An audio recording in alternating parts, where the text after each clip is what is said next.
Hello everyone, I am Tacit, and today I'm going to be going over the Gems of War event objectives for the Grim Grinning Guardians event, which the Doomed Guardian is added to the game. So this week brings the good old holiday event, so we'll be getting our Christmas little festive gingerbread dragon, as well as the pet to go with it for some extra stats. Beyond that, we also have some Blue Doom, which goes pretty well, given that the holiday event is also a blue restriction, with the only main difference, but you have to use the Blue Doom weapon, whereas this you can use, pretty much any blue team, regardless of what they are. And beyond both of those, one thing to keep in mind, tributary. Beyond both of those, keep in mind this is the final week of, what is it now, the second PvP season.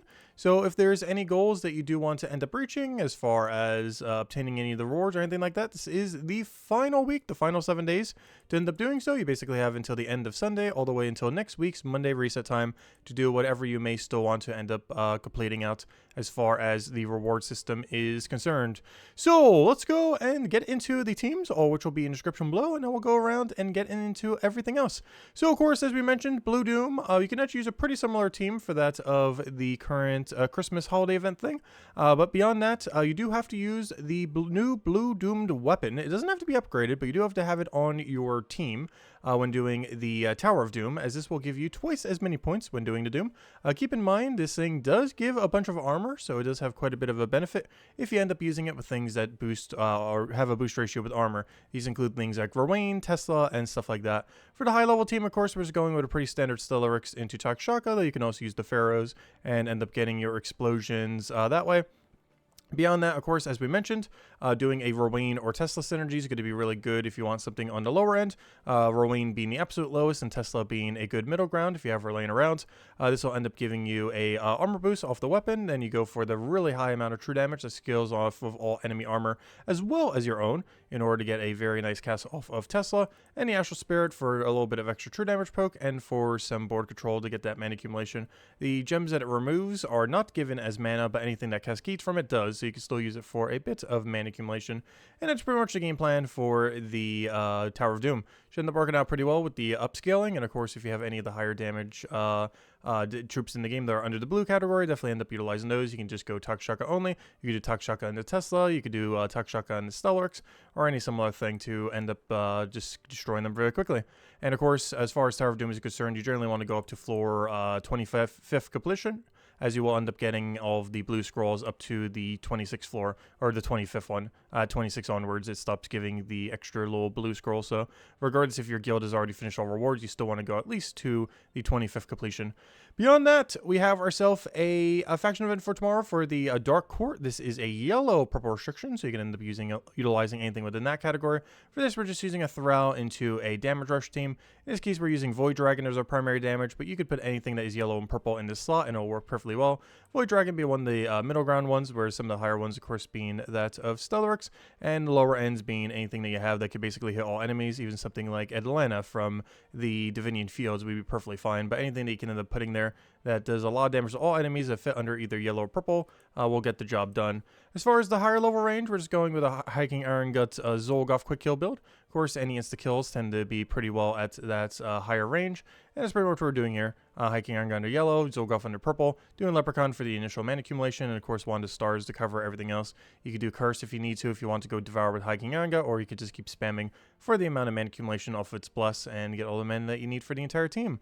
Beyond that, as far as the Pure faction is concerned, you do end up using the Dark Knight. He gains Barrier every single time he casts, and ends up having a little bit of score reduction, so you do need him for that little bit of tankiness. Not the best faction tank out there, but it'll get the job done. Kelpie, while not required, does have a % chance of devouring, so if you find that you are a little bit too low on stats, you could even double up on this if you really want to.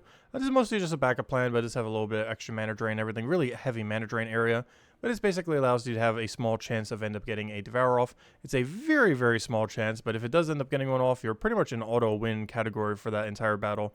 Beyond that, the main damage source that you have for this place is the Legend, as are most faction events for the Pure faction. Ends up draining all mana from an enemy, deals a bunch of damage to them, and all enemies above them. This generally means that you want to be casting this almost exclusively on their last slot.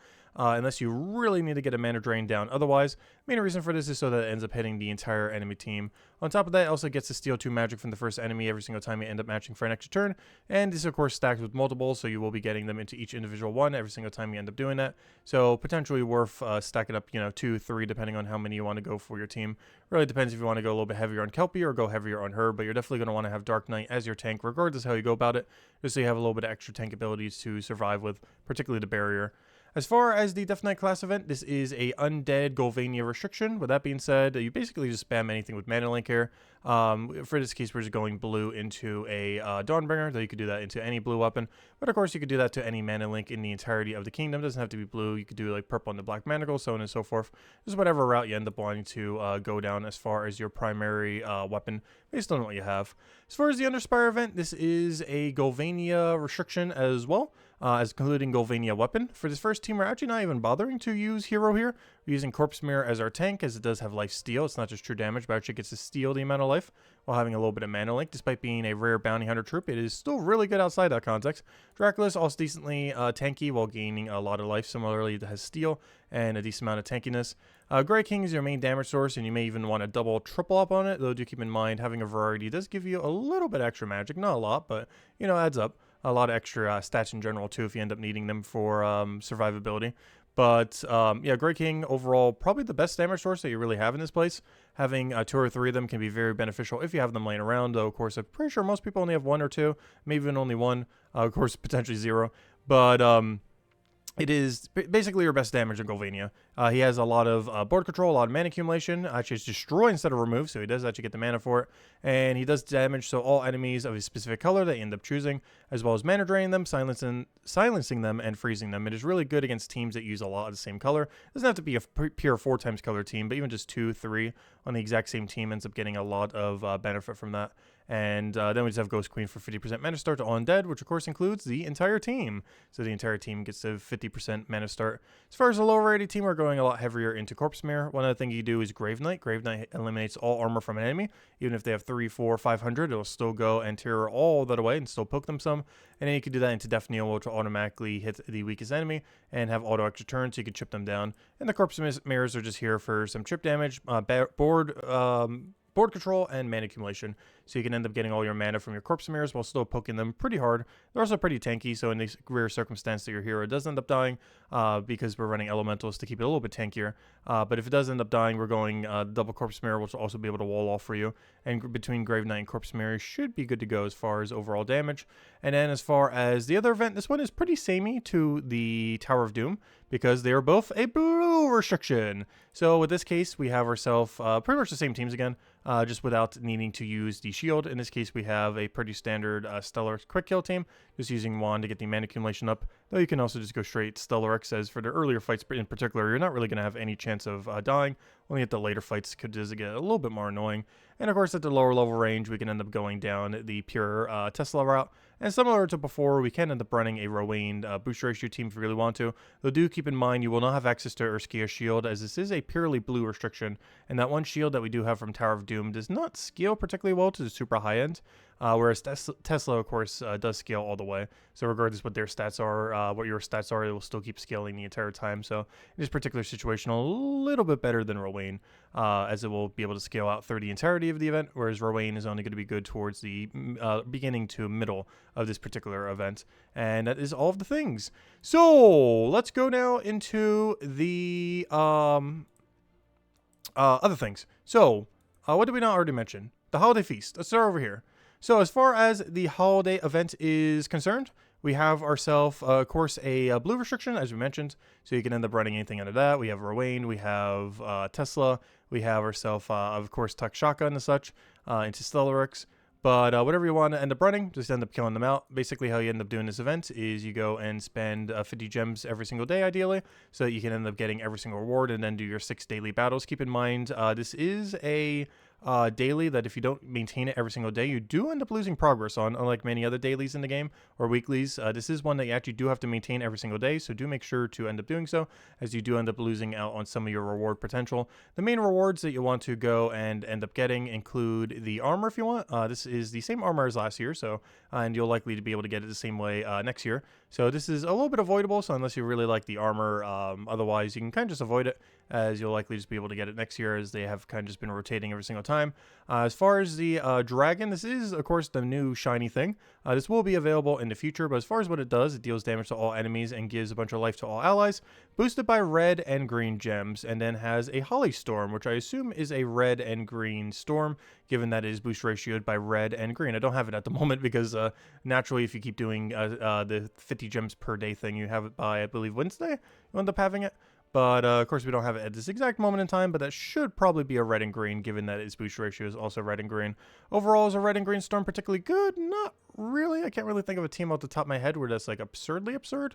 I guess maybe Goblin some, but of course, this is a dragon construct, which of course is not necessarily dragon. I mean, it's not necessarily, gosh, it's not necessarily a goblin, I mean. But maybe some construct kind of teams, but they don't really use that color too much. Obviously, under dragons, there's like so many strong things that's probably not going to get used in that. Oh no, it's a really weird category where I don't really see its use case.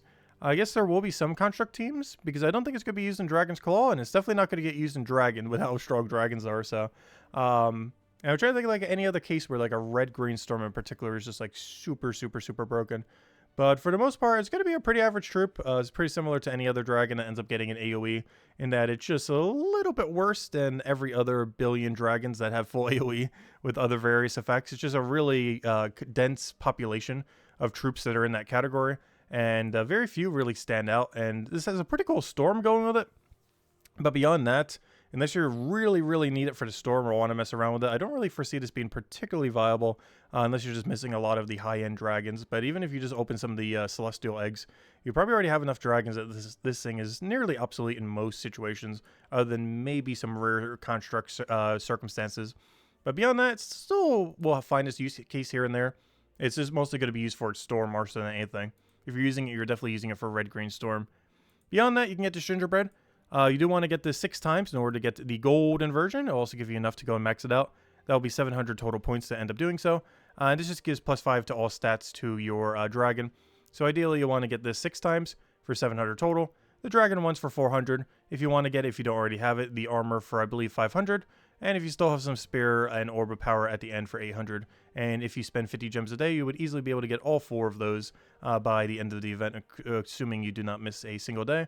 And even if you do miss a day, you could just simply drop like the power orb or something similar, as even though it is a very cheap power orb as far as how many resources it costs to get, it is of course not a unique resource unlike many of these others.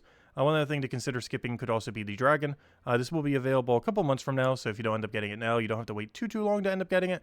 It will be in the Glory Gem Guild and VIP chests a couple months from now, as well as the event key drop table, either 1 Dragon's Claw or 2 Dragon Claws events from now, which could be a little bit longer, but, you know, it still will be rotatable, so you don't necessarily have to go for it. It's mostly the golden pet that has so far never returned for these, which will cost 700 for the gingerbread there. So that would probably be your highest priority, as we'll give you the max pet and the cosmetic golden one for down the line.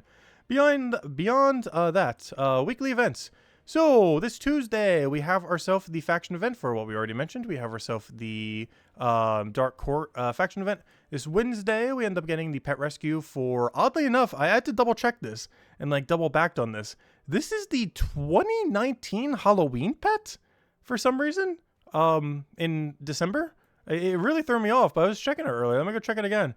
I know it's early in the morning, but I'm pretty sure I'm reading this correctly. The 2019 Halloween pet. Yeah, in the middle of December. I checked the other thing too. I was like, wait, is that right? And oh yeah, we'll be going over to the other guy in a second. But I was checking the calendar too, and I didn't even notice this the other time. But yeah, there it is. There it is. I just thought that was like some kind of Golvania boost bonus pet. But no, that is the 2019 Halloween pet. For reasons I do not understand. But yeah, that's what that is. That is the 2019 Halloween pet. So if you didn't get it or want more copies of it, or didn't get it maxed in and you don't want to use a pet orb for it, well, yeah, get it maxed this Wednesday, I guess, or get yourself a copy of it. Very strange. Not sure why, but yeah, it's a thing. Go get it, I guess, is Wednesday. Will only be available for that 24-hour duration, so definitely make sure to get it if you don't have it. Thursday class event is the Deathknight hero class. Which I did the wrong one. No, I did the right one when I did the text. But anyways, the Deathknight hero class is a Golvania undead restriction. For the most part, you just want to mana link and just get it done and quickly kill it out, as you pretty much do with any class event. Just do the free battles, get your 25 free gems, your little bit of class XP, and be good to go from there. Deathknight hero class overall pretty gimmicky in that you basically just kill out the class in order to utilize its final trait. For its 4 times death mark, you barely ever even use the class for the class itself, and there's other better classes out there. It's a really gimmicky one that's almost never really used. And this Friday, we have ourselves the faction event. It's actually for the Dripping Caverns, which I'm just now realizing I didn't make any Dripping Caverns team, so I guess we'll show the pure faction team if nothing else and make that up real quick. Oddly enough, this new guy can be used for the Dripping Caverns pure faction. I don't think it's needed because you can simply go down the route of just spamming the legend 4 times over. However, the Dripping Caverns does now have a devour option. It deals a bunch of damage to an enemy, and if there is then a 10% chance to devour the enemy, boosted by gems of the most used enemy mana color. So yeah, if you have lower stats and you can't end up doing it with 4 to legend, yeah, you can throw one of these on your team, or even still just go like 3 to legend and throw one of these on your team.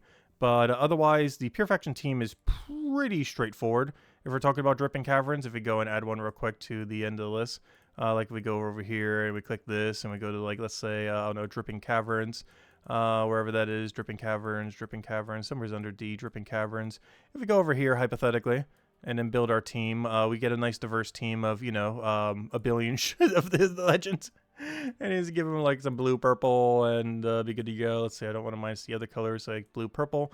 And yeah, the way that you would use the faction troop, or the new faction troop that's coming out this Friday, then the green, purple, is you'd replace out like the second one or so with the new green, purple guy. So you can end up devouring with them. So if you do lose your first one, your team by the final fight will be the new green, purple in second slot, followed by 2 Shoggoraths. But otherwise, your team is just Shoggorath spam. It's pretty straightforward. Just spam all your Shoggoraths and you should be good to go. And if you do want to go utilize the new guy that's coming out on Friday, simply put him into second slot and try to get your Devourer off of him. You shouldn't need more than one. The main reason for that is you get mana accumulation from this guy anyways, and this will end up killing out like the first and last slot, so you really only have to worry about the 2 middle ones, in which case you could use the new Devourer troop to try to devour the other 2 middle ones, and hope that it devours, and if it doesn't, you can just have Shoggorath kill the other rest of the team, and that's pretty much the game plan now. But yeah, you can either go 4 Shoggorath still, or go 3 Shoggorath for your second slot being the new Devourer guy that comes out for the faction. And then this would be the faction weekend then. There we go. It's not much of a diverse team, but still worth mentioning nonetheless for the good old faction event. Beyond that, other things. So I went over all that. We got ourselves the Soulforge. I didn't actually pick at this earlier. Do we have anything good? Phenoxia is not bad, but overall, generally, this is a legend not worth really going every way for. If this was like Tesla or something, that'd be a different story. But it's good, but it's not like waste 80 diamonds or 800 diamonds good.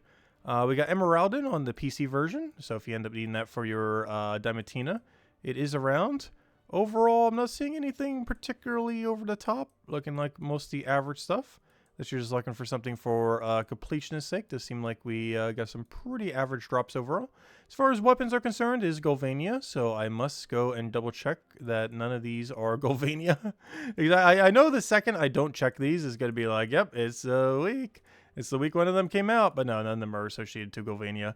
As far as weapons are concerned, obviously make sure to get the Doom Protector from spending 500 gems on the Tower of Doom event.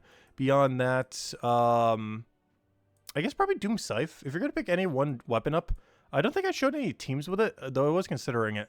But I didn't want to put it on the low rarity team since it is a little bit more expensive. It's, you know, costs everything you see here. But Doom Scythe, honestly, not that bad. Deals a bunch of damage to all enemies, +1 per template level. Convert all yellow gems to Doom Skulls, and if the enemy has a Doom, create 5 more. This is basically the OG of the like good Doom weapons back in the day. And while we have gotten a few other categories that are decent, this is still really solid. And to this day, among one of the strongest Doom weapon categories. So still worth considering. And if you're going to pick up any one weapon, is probably the way to go. It's just looking for like some kind of Golvania-based weapon or something else to assist you in the various game modes. But both of the 2 game modes that we have that are really relevant this week are both blue-related. As Under than Underspire, you won't really need anything like particularly Golvania-related.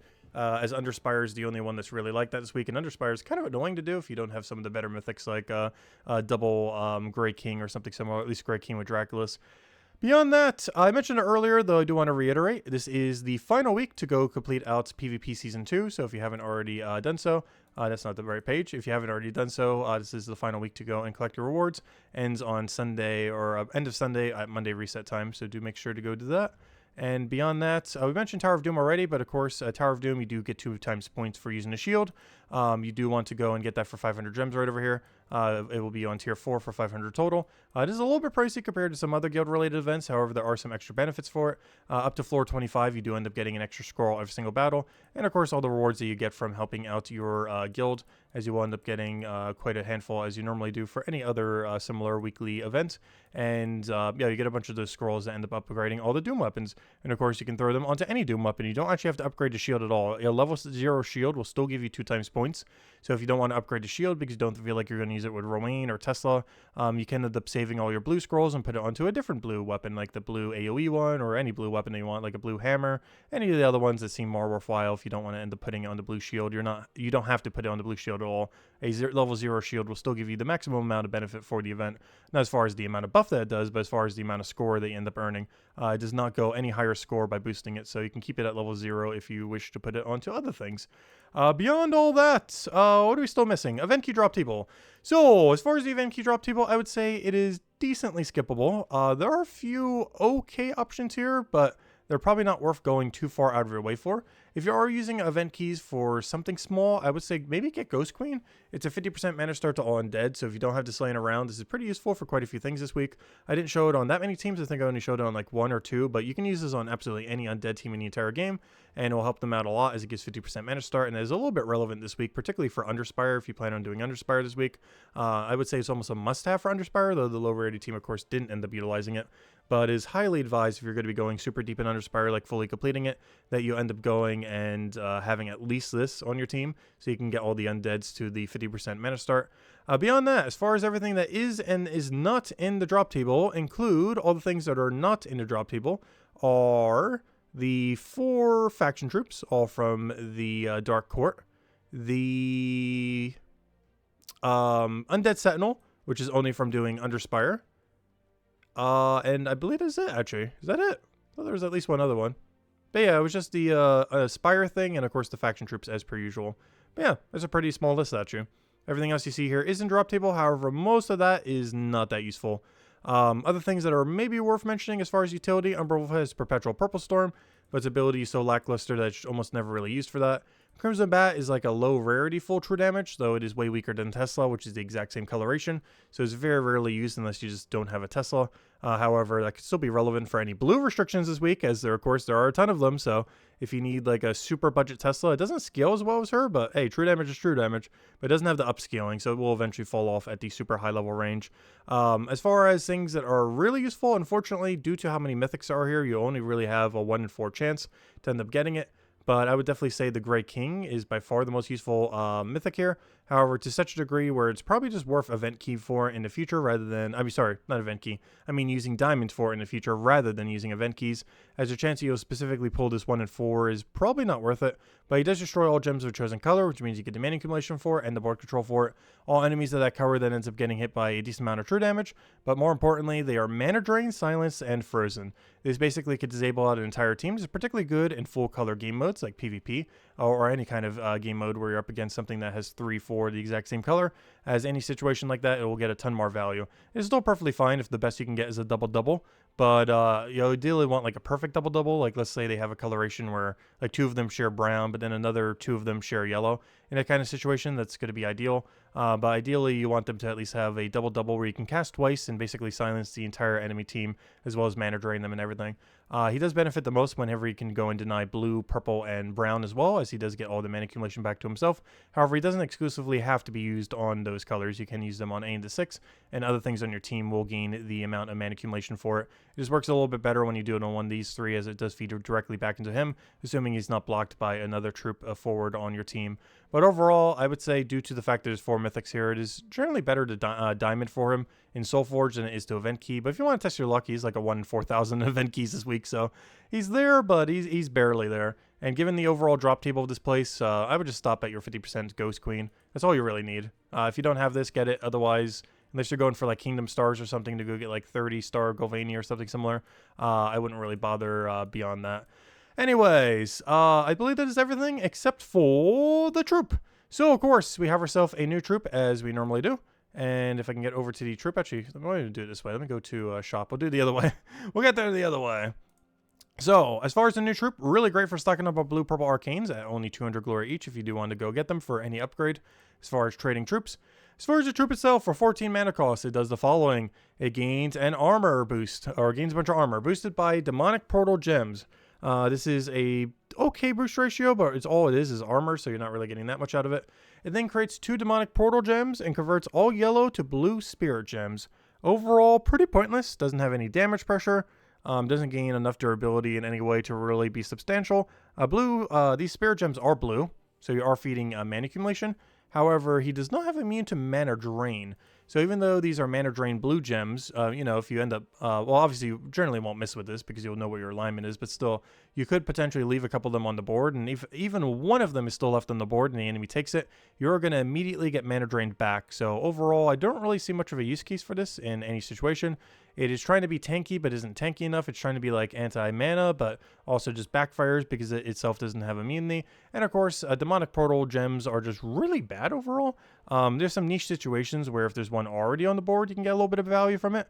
But as far as, putting them on the board yourself is really, really, really bad value, as the enemy will almost always be able to get value from it before you ever will, as a good majority of these either end their turn or just don't really have enough of a follow-up to really be able to invest into them. Not to mention, to even be able to activate one of these, you need an empty spot on your team, which is very rare that you'd have both a troop like this on your team, but also have an empty slot on your team, especially when you have one set up as a tank. Like, the whole point of it is not to die. But then the other secondary part of its ability is you need dead things on your team in order to use it. It's just a really weird combination that has pretty much no use case and just is another troop to go and upgrade the kingdom.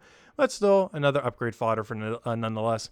Anyways, guys, I'll wrap it up for now. If you still have any other questions, feel free to leave it in the comment section below. All the teams are in description as well as a pinned comment if you want to go and copy paste any of them. I hope you all have a wonderful, wonderful upcoming holiday, a wonderful Christmas, and I will catch you guys soon.